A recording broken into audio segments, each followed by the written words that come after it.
The moai statues have been standing tall and proud for hundreds of years.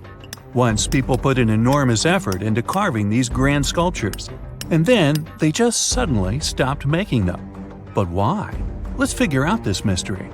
Easter Island, located 2,500 miles east of Tahiti, has an area of 63 square miles. To this day, it's one of the most isolated islands in the world. Once it was covered with forests, filled with different trees and ferns.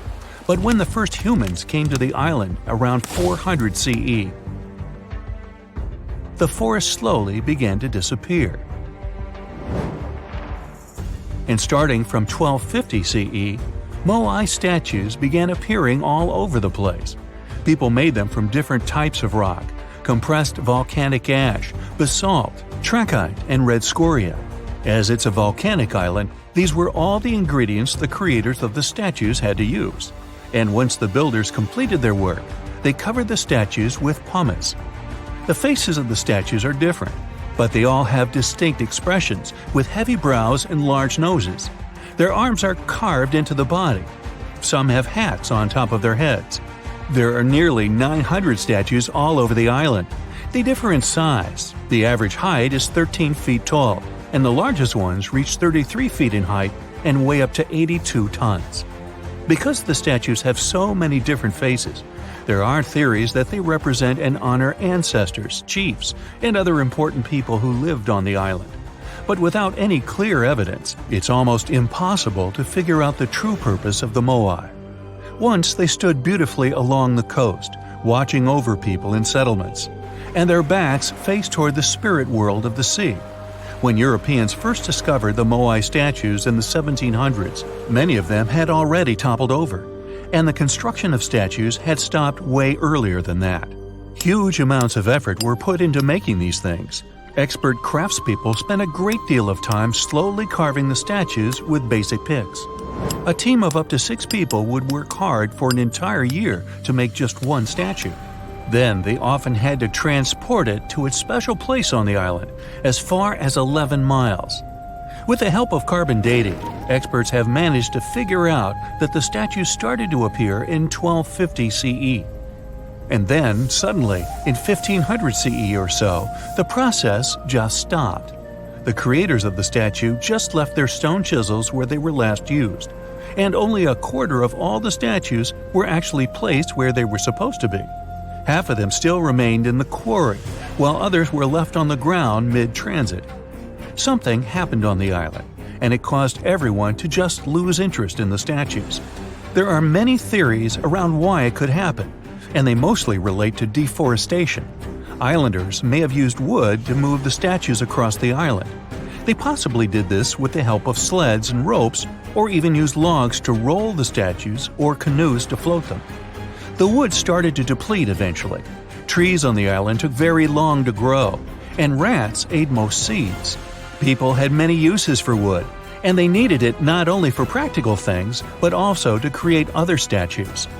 Another reason why the inhabitants of the island could have stopped building the statues might be that they were busy with other projects. Specialized rock gardens were becoming more common with a growing population. They were great for the soil, keeping it warm and fertilizing it at the same time. Islanders spent much time and effort making these rock gardens, and there simply wasn't enough time to focus on building and moving the statues. Another theory suggests that what people believed in changed over time. Supposedly, the islands once saw the statues as a connection to their ancestors. After some time, though, rituals depicting a show of strength and endurance became more widespread. And with these rituals, islanders started to carve images related to seabirds. Seabirds became the main animal on the island.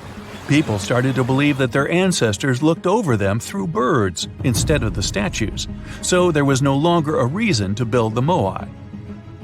Anyway, these theories might be true, but the main problem was that the small island couldn't support a growing population. What was once a lush land covered in forests quickly became a barren landscape. For the first few centuries, people relied on forest resources, but agriculture became more important sometime after 1550, when forests disappeared. Tribes that once worked together to build the fantastic monoliths focused on competing against one another instead. During this struggle for land and resources, the moai statues were toppled over because people wanted to reduce their significance. Over the following centuries, all the statues were pushed over, but not all of them deliberately. Many fell naturally after being neglected for so long. Some even ended up in the ocean water surrounding the island, and there they sat for a while. But there was some good news for these statues. They were re-erected, providing a great experience for visitors from all over the world. If you make a journey all the way to this isolated island, the first question you'll probably ask will not be how the statues were made or how they were moved. It will be, how on earth did anyone even make it here in the first place? It was one of the most amazing feats ever. The Polynesians sure did some pretty extraordinary things. From as early as 1500 BCE, these boat-faring people began to explore their world. They used the most advanced marine inventions of their time. They sailed across the ocean in catamarans and outrigger boats, starting in Southeast Asia and inhabiting many more places throughout the Pacific. They lived as far north as Hawaii in 900 BCE and all the way to the south in New Zealand by 1200 BCE. And the farthest journey to the east was, of course, Easter Island. In only a few hundred years, these early sailors inhabited an area of thousands of square miles. They simply memorized where they had already been and, this way, managed to navigate the ocean. They used a wide range of techniques. They watched the sun as it rose and set during the day. Stars helped them at night. If it was overcast and sailors couldn't figure out direction visually, they used other brilliant methods.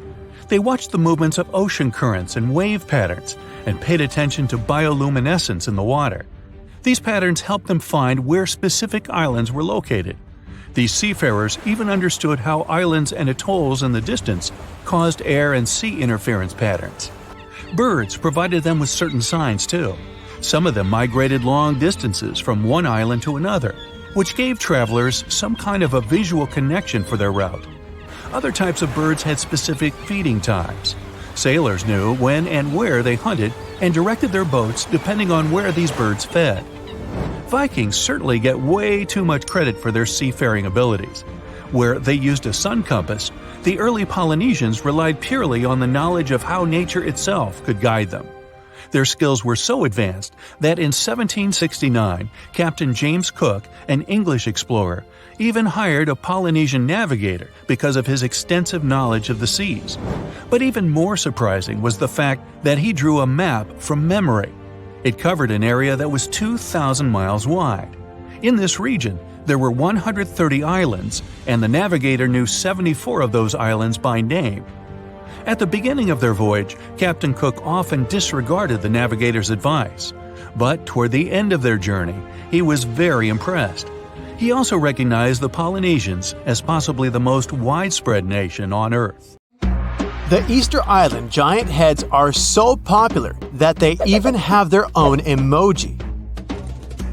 Their true meaning has been a mystery for hundreds of years. But it looks like we at least know how they were built and transported to their permanent location. The moai statues consist of 3 parts: a large yellow body, a red hat or top knot, and white inset eyes with a coral iris. Around 1,000 of them were created.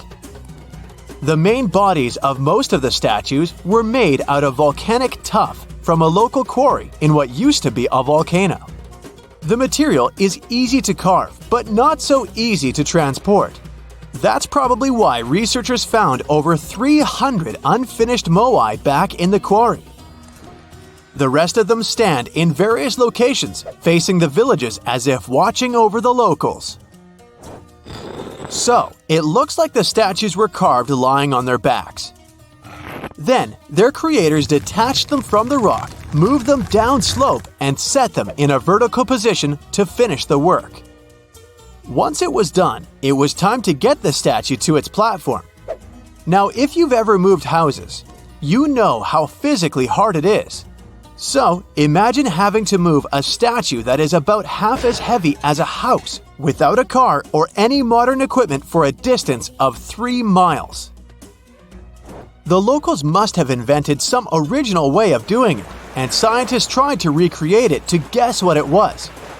They tried pulling moai replicas on wooden sleds. They thought someone could have used palm trees for that purpose, but this theory has been debunked.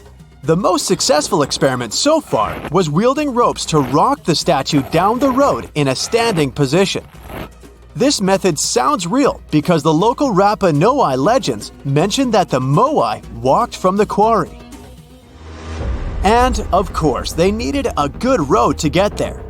In the early 20th century, researcher Catherine Rutledge identified an 800-year-old road network on the island. It was a bunch of pathways around 15 feet wide going from the quarry. She thought that those roads were ceremonial and not built just for the statues. She wasn't a famous scientist back then, so others mostly ignored the theory. Several decades later, famous Norwegian adventurer and archaeologist Thor Heyerdahl published his theory. He mentioned that the roads were built exclusively to transport the moai, and some of the statues were dropped along the roads for some reason. But in 2010, researchers found that the statues weren't randomly dropped. They actually reached their final destinations as they were all set on hidden platforms. Plus, the road floor was U-shaped, so pulling massive statues along them wouldn't be easy. You can still find roughly 15.5 miles of these roads on the island and see them from satellite images. And it looks like Catherine Rutledge was right about them. The roads were probably built for pilgrims to a sacred volcano, and the moai standing by them were sort of signposts.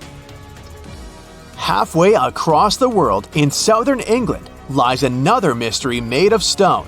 A massive sound illusion, a symbol of unity, a burial ground, or more. Scientists are still debating the purpose of Stonehenge. It took Neolithic builders around 1,500 years to construct this beauty made of roughly 100 stones standing upright in a circle.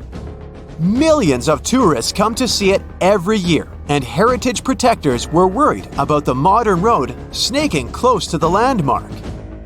That modern road is now sunk into the ground below the grass level.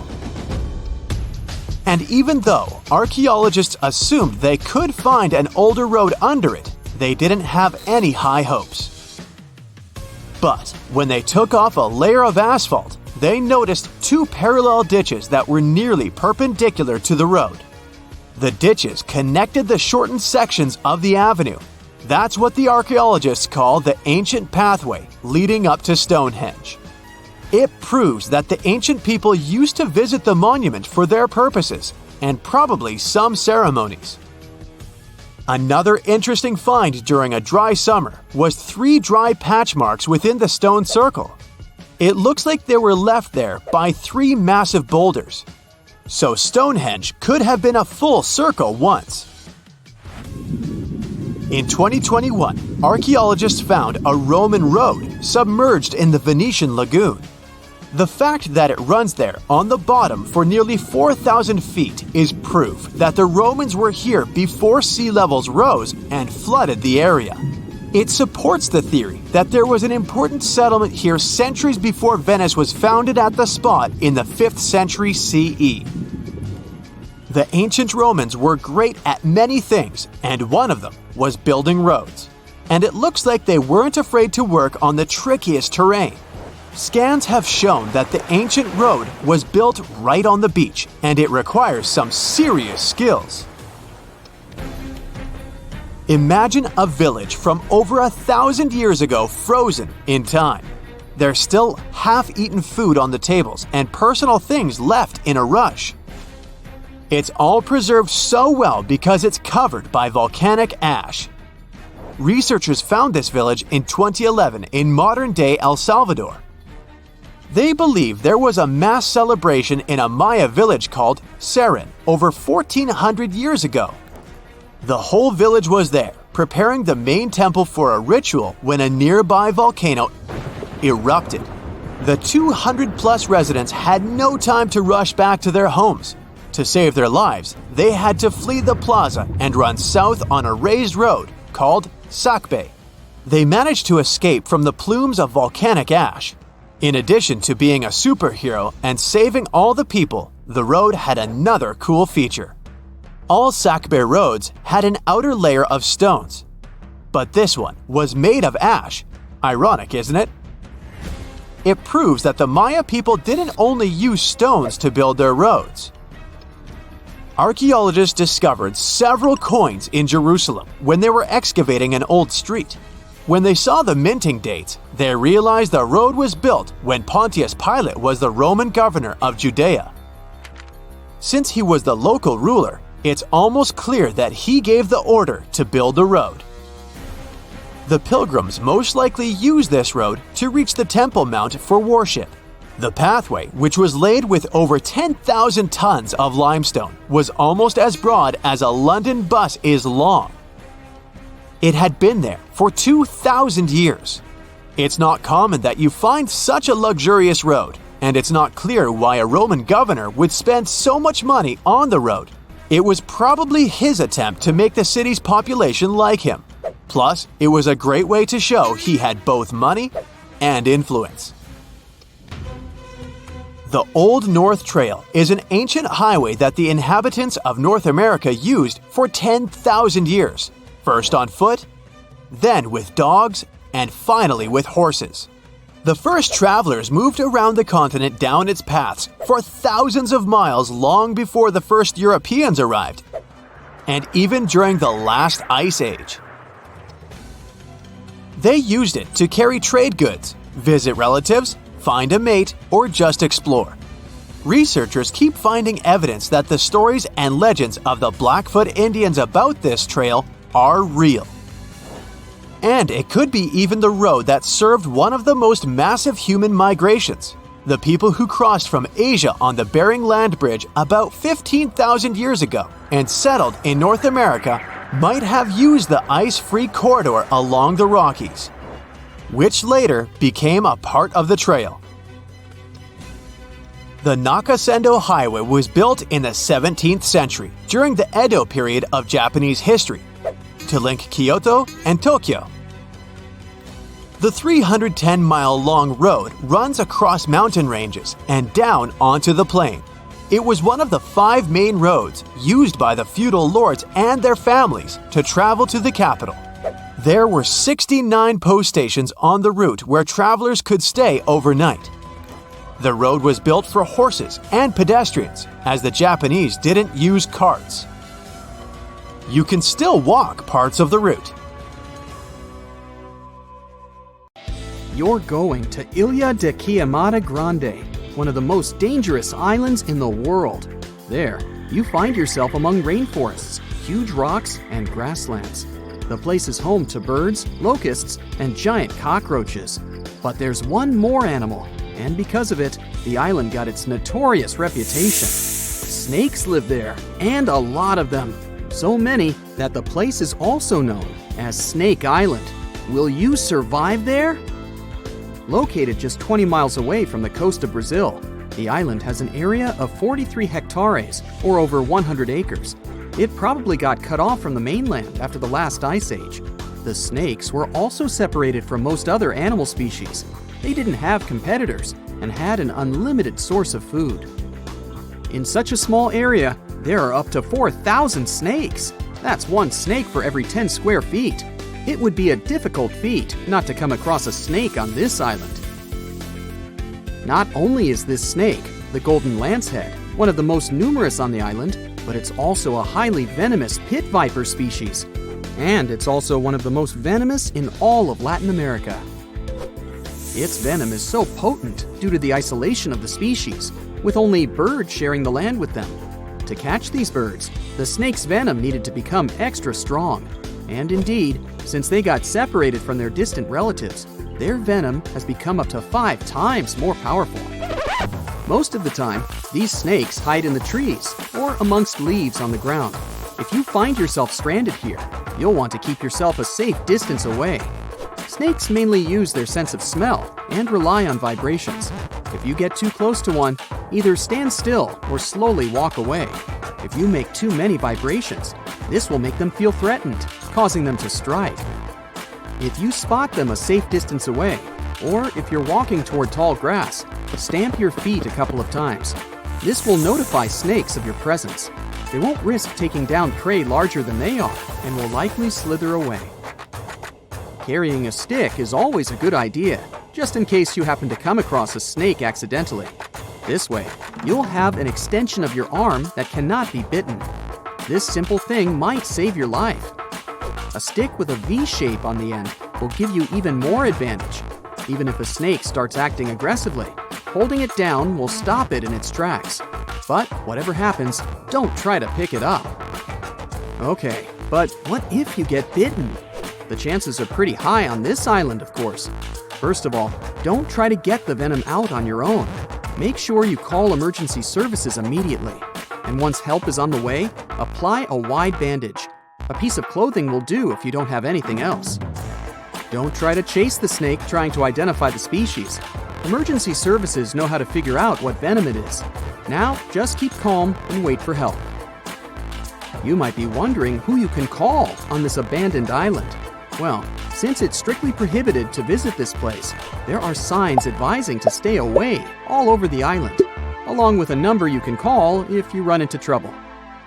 Let's say you've successfully avoided getting bitten. The next thing to consider is what you can eat there.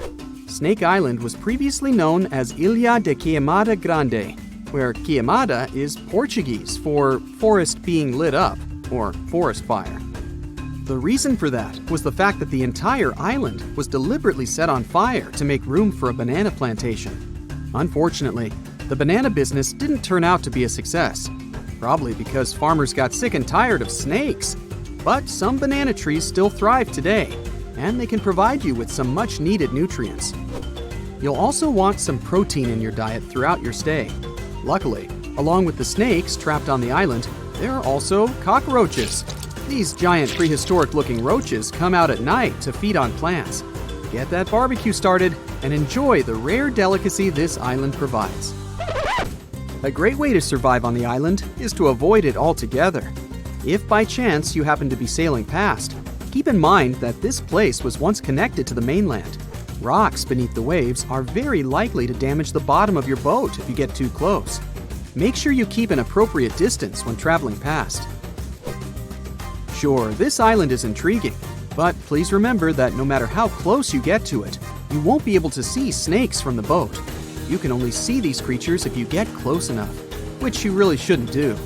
And it's not only reptiles that make this location dangerous. Pirates visit the island quite often.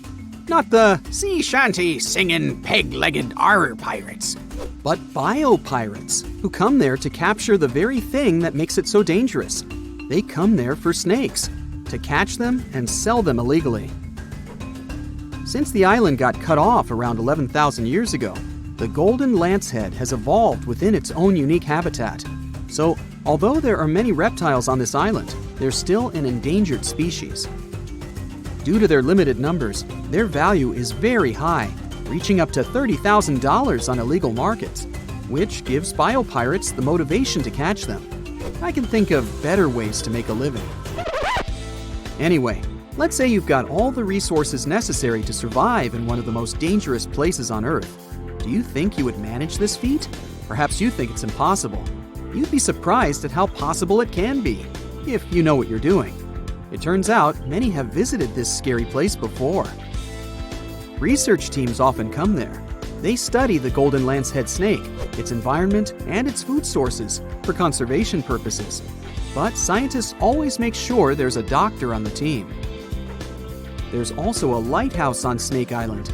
It had been operated by people until the 1920s. Then it became automated. One guess why. Brazilian authorities visit the lighthouse once a year to make sure it's still functional.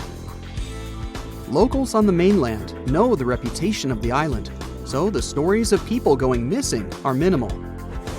But one group of fishers once got too close to the island. As they were sailing along their normal route, they accidentally neared the shore. Their boat hit a rock under the waves and began filling with water. As the boat was quickly sinking, the men had only two options: to try to survive in the rough sea or swim to the shores of Snake Island. It was a hard choice to make. After all, they had heard the stories. And it wasn't just about snakes. Rumor had it that the island was cursed. Regardless of the stories, the fishers chose to take their chances with Snake Island. After making it to the shore, they tried to be careful. Their knowledge of the island could help them survive. Most importantly, they knew to avoid the rainforest at all costs. As the men got hungry, they carefully walked along the edge of the forest, warily collecting bananas. They were mostly sitting, waiting, and conserving their energy. They could only drink water when it rained. It was just enough to sustain them. They slept on the beach, unprotected from the elements and weather. And all the time, they were so close to the comfort of the lighthouse or caves. They were probably overly cautious, but it was either enduring some discomfort or risking their lives for a dry bed. They didn't yield to the temptation. They managed to survive for 3 days without being bitten by a snake. After that, a passing boat finally rescued them. So, now you know, anything is possible.